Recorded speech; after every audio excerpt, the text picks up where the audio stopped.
je voulais très rapidement partager avec vous, au fond, une espèce de tableau rapide du monde et de ses désordres, et dans ce contexte de nos priorités. Parce que je crois que c'est ce qui, très profondément, doit inspirer notre action en France, en Europe et à l'international.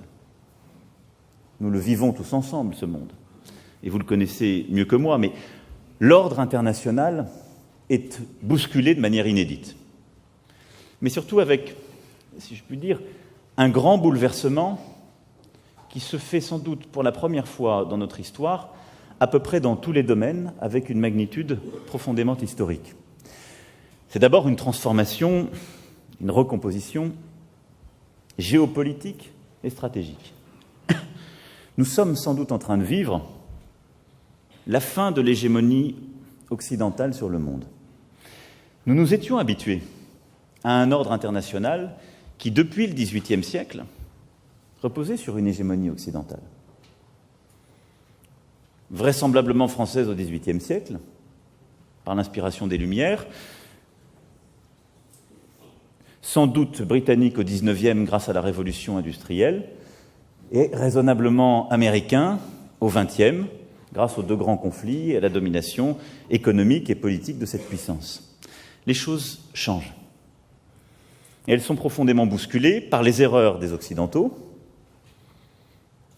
dans certaines crises, par les choix aussi américains depuis plusieurs années, et qui n'ont pas commencé avec cette administration, mais qui conduisent à revisiter certaines implications dans des conflits au Proche et Moyen-Orient et ailleurs, et à repenser une stratégie profonde, diplomatique et militaire, et parfois des éléments de solidarité dont nous pensions qu'ils étaient des intangibles pour l'éternité, même si nous avions constitué ensemble dans des moments géopolitiques qui pourtant aujourd'hui ont changé. Et puis, c'est aussi l'émergence de nouvelles puissances dont nous avons sans doute longtemps sous-estimé l'impact. La Chine au premier rang, mais également la stratégie russe, menée, il faut bien le dire, depuis quelques années avec plus de succès. J'y reviendrai.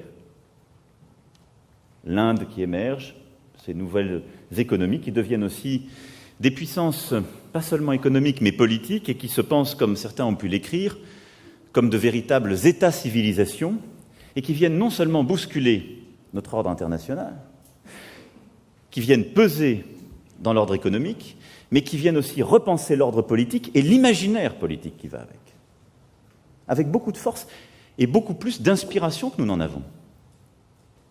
Regardons l'Inde, la Russie, la Chine. Elles ont une inspiration politique beaucoup plus forte que les Européens aujourd'hui. Elles pensent le monde avec une vraie logique, une vraie philosophie, un imaginaire que nous avons un peu perdu. Et donc tout ça vient nous bousculer très profondément, vient rebattre les cartes. Je ne parle pas évidemment de l'émergence africaine, chaque jour confirmée, et qui se traduit aussi là par une recomposition profonde, et j'y reviendrai aussi. Cette stratégie de la prudence,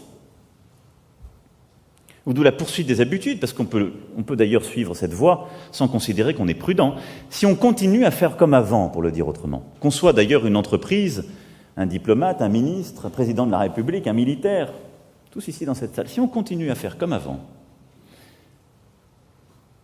alors nous perdrons définitivement le contrôle. Et alors ce sera l'effacement. Je peux vous le dire avec certitude. Nous savons que les civilisations disparaissent, les pays aussi. L'Europe disparaîtra. L'Europe disparaîtra avec l'effacement de ce moment occidental et le monde sera structuré autour de deux grands pôles, les États-Unis d'Amérique et la Chine.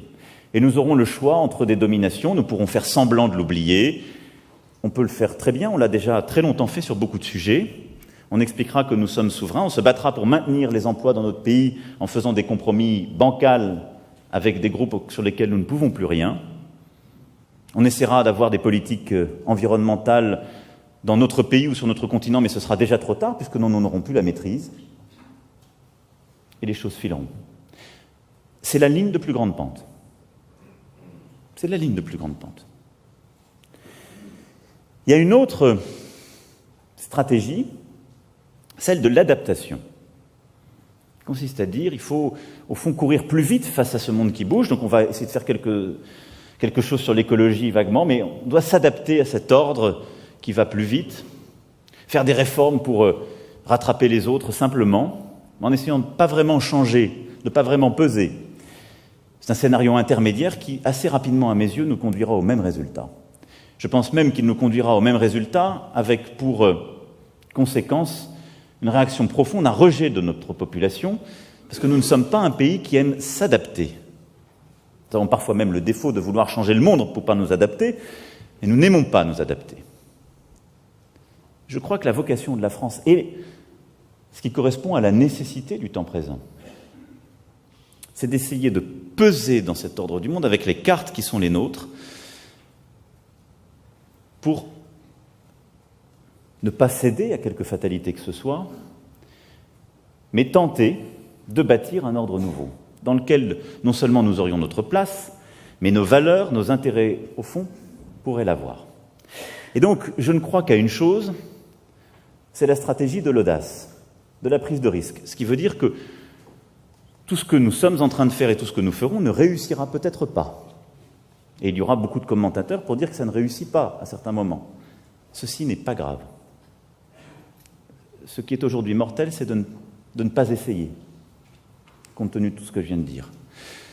C'est la stratégie de l'audace, de la vision, et c'est d'essayer de retrouver dans ce contexte qui caractérise profondément l'esprit français et, au fond, à mes yeux, de refonder ce qu'est profondément la civilisation européenne.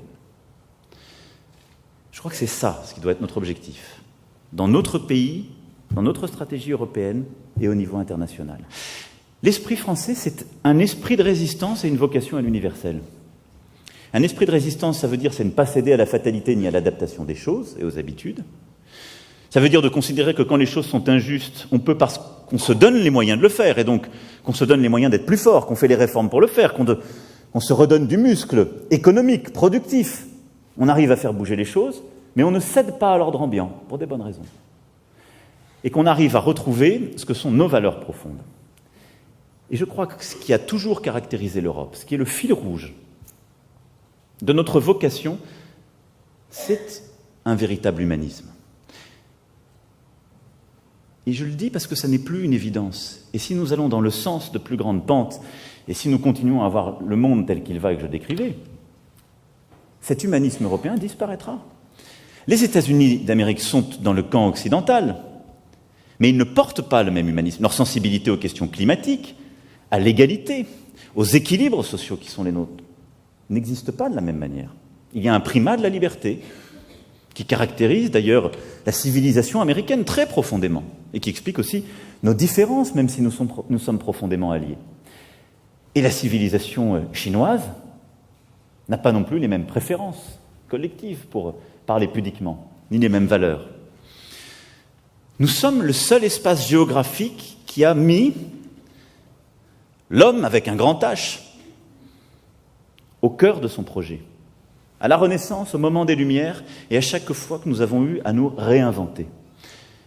Et je crois que compte tenu de ces bouleversements, c'est ça le projet qui est le nôtre, et qui doit être à nouveau le nôtre. Et donc qui suppose, sur les grandes questions économiques, industrielles, climatiques, d'avoir cette démarche et cette exigence avec nous-mêmes et avec les autres. Et donc d'avoir un projet éducatif, productif, social, écologique, qui soit repensé dans notre pays. C'est ce que nous sommes en train de faire, mais nous ne pouvons pas le faire seuls. Parce qu'aussi vrai que le socialisme dans un seul pays ne fonctionne pas historiquement, l'humanisme dans un seul pays ne dure pas longtemps. Et il nous faut pouvoir l'irriguer en Europe et à l'international. Et c'est là où la cohérence de notre agenda doit se tenir. C'est ce projet humaniste qui est au cœur de l'agenda du gouvernement, en réinvestissant sur l'humain par le projet éducatif, social et de santé, en faisant les réformes qui nous permettent d'avoir un vrai projet productif, et en ayant cette transformation écologique indispensable. C'est, je crois, très profondément ce qui doit nous animer. Et avec cela, de savoir collectivement retrouver, et je prends ma part et je mesure le caractère inachevé de mon propos sur ce point, mais il nous faut rebâtir sur cette base un récit collectif et un imaginaire collectif. Et c'est pour ça que je crois très profondément que Le projet qui est le nôtre, il faut l'assumer comme un projet de civilisation européenne. Le projet de civilisation européenne ne peut pas être porté ni par la Hongrie catholique, ni par la Russie orthodoxe. Et nous l'avons laissé à ces deux dirigeants, par exemple. Et je le dis avec beaucoup de respect.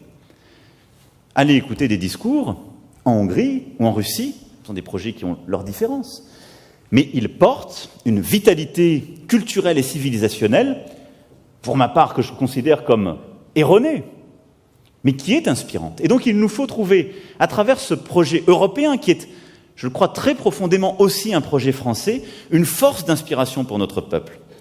C'est l'esprit de la Renaissance, c'est l'esprit des Lumières. C'est l'esprit très profond de cet humanisme français que nous avons à chaque fois porté, inventé, qu'il nous faut réinventer aujourd'hui. Ça veut dire quoi? Ça veut dire que tous les sujets que nous évoquons souvent ne doivent pas être simplement des sujets techniques. Ils doivent contribuer d'un imaginaire qu'il nous faut porter, d'un vrai projet de civilisation, de cette nouvelle frontière, mais où on remet très profondément les femmes et les hommes au cœur de celui-ci.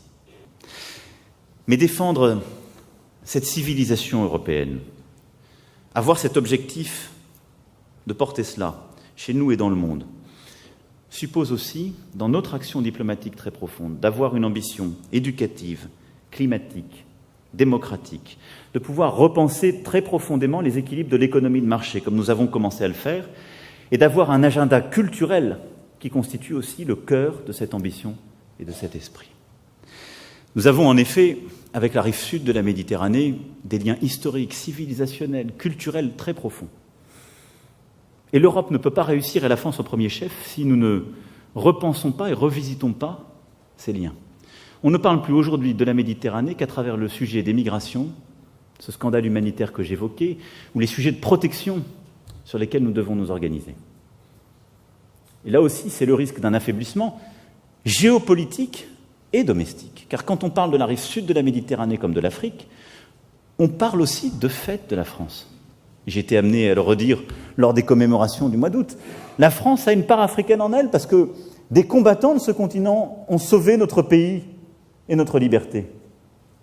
Et nos destins sont liés, même s'ils sont aussi liés par des pages sombres et des blessures. C'est une manière de prendre acte qu'au fond, demain se prépare en Afrique et avec les Africains. Et je crois que sur ce sujet, cette ligne, qui peut-être parfois est une ligne de crête pour nous, c'est une stratégie essentielle et c'est la plus efficace. Ne tombons pas dans le piège qui consisterait à faire de l'Afrique un théâtre d'influence. Il y a aujourd'hui une stratégie chinoise, une stratégie japonaise, une stratégie turque, chacune avec leur logique, évidemment une stratégie américaine en Afrique. Je crois très profondément que notre stratégie ne doit pas être une stratégie de part de marché, d'influence, d'hégémonie prédatrice, qui parfois est au cœur de certains de ces projets que je viens de citer. Non, elle doit être de réinventer un partenariat, parce que nous avons parfois fait des erreurs dans le passé. Et donc nous pouvons nous inspirer des erreurs faites et nous en instruire. Et je crois que cette ligne est la seule féconde. Enfin, la dernière priorité sur laquelle je voulais vous parler, elle est au fond de méthode. Si nous voulons réussir à véritablement nous penser comme puissance d'équilibre, rebâtir la souveraineté européenne, réussir à avoir des résultats sur cette diplomatie de bien commun et renouveler ce partenariat avec l'Afrique et la Méditerranée, je crois qu'il nous faut aussi poursuivre le renouvellement profond de nos méthodes. Le G7, à cet égard, a été, par votre travail, votre mobilisation, une illustration de cette méthode à laquelle je crois. C'est ce que j'évoquais tout à l'heure de manière plus stratégique, c'est l'audace. Si la France et l'Europe n'ont pas de l'audace pour revisiter leur schéma de pensée, leurs automatismes, réinvestir les instances internationales, personne ne le fera pour nous. Et nous sommes les seuls pour qui l'immobilisme est mortel. Les autres peuvent avoir des stratégies non multilatérales, unilatérales ou bilatérales. Nous, non. Et donc, ce que je vous invite très profondément à faire, c'est d'avoir cette audace et, en quelque sorte, cette liberté d'action très profonde. Et de manière très simple. D'abord, je pense qu'il est indispensable de renouveler et d'intensifier, je sais que beaucoup d'entre vous le font, mais les liens avec la société civile, dans toutes les interstices de chacun des pays où vous représentez la France et où se joue en profondeur, pas simplement la relation bilatérale, mais la compréhension des enjeux profonds. La rencontre des artistes, des intellectuels, des créateurs exprime des failles profondes de ces pays et permettent de comprendre ce que la lecture, sinon du jeu politique ou de ce que nous avons peut-être trop l'habitude de regarder, ne permet pas de lire. Et je crois vraiment que ce que doit aujourd'hui apporter notre réseau diplomatique, c'est cela. C'est un travail extrêmement difficile, j'en ai conscience. Mais c'est là où est la valeur ajoutée qui est la nôtre. Et donc, je vous demande d'aller à la rencontre de tous ces milieux, de la jeunesse, d'être à l'écoute de ses idées, de ses aspirations, de ses projets, d'expliquer la France et ce que notre pays a de singulier, d'attractif, d'innovant, mais aussi de comprendre ce qui se joue en profondeur dans chacun de ces pays. Je crois que nous en avons profondément besoin pour notre diplomatie. Et je pense que si nous voulons être l'épicentre de cette capacité à repenser les grandes tendances du monde et une action utile et d'agir, nous devons aussi le faire avec la société civile. Et c'est là où nous devons continuer à innover. C'est pour ça que j'ai voulu créer l'année dernière le premier forum de Paris pour la paix. L'objectif de ce forum, c'est de pouvoir au moins une fois par an à Paris avoir les grands penseurs, les think tanks, les entreprises, les gouvernements du monde entier qui puissent se réunir et penser un agenda commun. Mais ce travail avec la société civile, avec les intellectuels, les mondes académiques du monde entier est essentiel si nous voulons rebâtir nous-mêmes, penser de manière juste les grands enjeux que j'évoquais, mais si nous voulons aussi avoir une action utile et les bons relais pour ce faire. Si nous avons pu faire avancer l'agenda de la protection de l'information dans Internet lors de ce G7, c'est parce qu'il y a eu un travail très étroit avec Reporters sans frontières qu'ils ont lancé cette initiative lors du Forum de Paris pour la paix l'année dernière et que nous avons poursuivi l'action.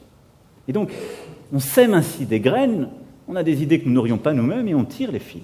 Et on a ensuite des partenaires de notre propre diplomatie. Et je crois que ce travail avec la société civile ne doit pas simplement être une case à cocher. C'est comment on reconstruit la compréhension profonde d'un pays, la compréhension intime de la France dans ces pays, mais aussi une action utile pour nous-mêmes et sur le plan international. Parce que construire avec les sociétés civiles de chacun de ces pays, c'est aussi se donner la garantie qu'il y aura comme un écho de notre action dans ces pays. C'est pourquoi, lorsqu'on parle de l'Amazonie, nous allons continuer de travailler avec les peuples autochtones, avec les régions, avec les organisations non gouvernementales, parce qu'elles exerceront aussi une pression sur des gouvernements, y compris quand ils sont tentés par l'obscurantisme. Et ce travail, c'est l'efficacité de notre diplomatie. Mais au-delà de ça, ce que je vous demande, c'est au fond de multiplier les audaces intellectuelles et la ténacité opérationnelle. Ne pensez plus dans les cadres. Je vous ai donné quelques convictions que j'avais. J'attends de vous de les partager et d'agir efficacement pour les construire. Mais je crois qu'au-delà de ça, vous devez être force de proposition. Vous devez aider, évidemment, les directions à Paris, le ministre, le gouvernement, moi-même, aussi à repenser ces équilibres qui sont en mouvement. La diplomatie contemporaine est une diplomatie de mouvement. Et parfois, nous sommes restés dans des guerres de tranchées qui nous empêchent. Soyez force de proposition. Ayez cette audace, proposée. À chaque fois. Et ayez aussi cette efficacité opérationnelle qui construit notre crédibilité pour bâtir et faire advenir les initiatives qui sont partout prises et avec soin, aussi bien sur le plan bilatéral que multilatéral, obtenir des résultats. Et ça, je pense que c'est un élément profondément utile. Cette diplomatie de l'audace du mouvement est essentielle si nous voulons rebâtir. Je le disais, nous avons pris des engagements pour essayer de convaincre les Américains que régler les problèmes du commerce international, ça n'était pas simplement avoir des guerres commerciales. Mais ceci ne fonctionne que si nous arrivons nous-mêmes à réformer l'Organisation mondiale du commerce. Au fond, ce que je vous demande, c'est de ne plus être des experts, mais d'être à la fois des connaisseurs et amis des peuples où vous êtes, et des inventeurs d'une diplomatie à rénover. Dans le monde qui advient, on a toujours besoin d'experts techniques. Mais si on a des experts partout, on ne pense que le monde ancien. Parce que par définition, les experts ne sont experts que de ce qui existe déjà. Et donc, j'ai besoin d'experts sur certains sujets, de connaisseurs intimes, et je dis d'amis, parce que je pense que c'est ça qu'il faut, et d'entrepreneurs, d'innovateurs diplomatiques. Et je pense que ça n'est pas simplement une lubie, c'est ce dont nous avons profondément besoin. Et enfin, et le ministre aura à s'exprimer devant vous sur ce point, je sais que le Premier ministre y reviendra, beaucoup de changements aussi ont été faits, qui ont bousculé vos vies, mais au fond, nous sommes efficaces quand nous faisons quoi? Et je crois que c'est la vocation profonde de notre diplomatie. Lorsque tout le clavier de l'État français travaille ensemble dans une même fin. C'est des tas de sujets organisationnels, il ne m'appartient pas d'y entrer. Je sais bien qu'il y a eu beaucoup de sujets pour savoir si les services économiques devaient être dans le Quai d'Orsay, en dehors du Quai d'Orsay, la diplomatie climatique, ceci ou cela. J'ai conscience des implications organisationnelles, parfois budgétaires, que cela emporte. Mais je pense que ce qui est clé, c'est que nous devons être efficaces. Et donc, si on veut être efficace, on doit partout avoir une France qui parle d'une seule voix et qui sait être à l'excellence sur chacun de ces sujets. Et donc, on doit s'en donner les moyens et jouer collectif. Et comme je le disais tout à l'heure, il nous faut avoir des assembliers qui portent la stratégie et qui soient accompagnés de bons spécialistes qui peuvent avoir l'efficacité. Si l'assemblier ne comprend pas le dossier, il est inutile. Si le spécialiste n'a pas la stratégie d'ensemble, il peut être dangereux. Comme nous avons tous envie d'avoir une stratégie cohérente, plutôt efficace, je pense que cette amélioration organisationnelle est indispensable si nous voulons peser sur l'agenda numérique, sur l'agenda cyber, sur l'agenda spatial, sur l'agenda des grands standards technologiques et industriels, qui est aussi au cœur de la diplomatie de demain. Et donc, là-dessus, je souhaite qu'on puisse véritablement aussi innover. Je pense que, quand je regarde comment beaucoup d'autres font, nous devons avoir des organisations qui, dans le temps, nous permettent de bien comprendre les peuples, les pays, les transitions régionales, mais il faut sans doute avoir une vraie mobilité organisationnelle parce que lorsqu'il y a des priorités, il y a des équipes projets qui soient constituées et qui puissent mettre toute leur énergie sur le projet qui arrive et qui parfois nous conduit à revisiter des priorités. N'ayons pas une armée faite pour une guerre de tranchées quand la guerre actuelle est une guerre de mouvement. Et donc ça nous impose aussi de revisiter parfois nos automatismes. Et ça ne vaut pas d'ailleurs que pour la diplomatie, ça vaut pour tout l'État. Je suis frappé comme vous de voir combien, sur le plan de nos organisations, ce qui est parfois une réalité budgétaire l'est pour nous. 95%, ce sont des services votés. 95%, souvent des priorités, ce sont les vies au quotidien. Et donc les nouvelles priorités, c'est 5% du temps alloué. Ça ne peut pas marcher. Donc il faut qu'on soit plus mobile. Mais je souhaite que cette diplomatie forte soit au service de la finalité stratégique que je viens d'évoquer. Celle, dans un monde en basculement profond, de retrouver au fond le contrôle de notre destin, de redonner à notre peuple une part de la maîtrise que nous lui devons et de réinsuffler ce projet de civilisation européenne que nous avons apporté sur le plan politique, sur le plan stratégique, sur le plan culturel et sur le plan imaginaire. Notre diplomatie a un rôle essentiel à jouer en cette matière. Et ce nouvel humanisme auquel je crois que nous avons à bâtir et qui doit être au cœur de la stratégie du gouvernement doit aussi être au cœur de notre diplomatie. Et donc je compte sur vous pour cela chaque jour. Je serai exigeant autant que je suis reconnaissant et je serai en tout cas toujours à vos côtés pour que la France soit au cœur de ces grands sujets, pour que nos concitoyens soient représentés partout avec force, pour que nos intérêts soient défendus et qu'au-delà de nos intérêts, pour que nos valeurs soient partout portées. Je vous remercie. Vive la République et vive la France!